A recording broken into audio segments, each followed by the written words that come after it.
সর্বমঙ্গল মঙ্গলে ওই হাতে লাগা, ওই হাতে লাগিয়ে মুখটা ভালো করে মুছে দাও, একদম ফ্রেশ করে।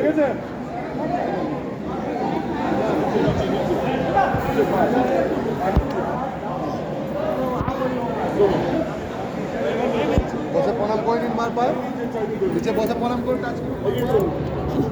বসে প্রণাম করে নিন।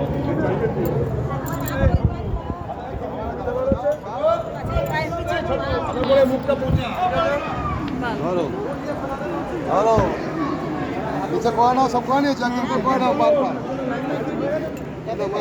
সবাই নাও। এদিকে আসো।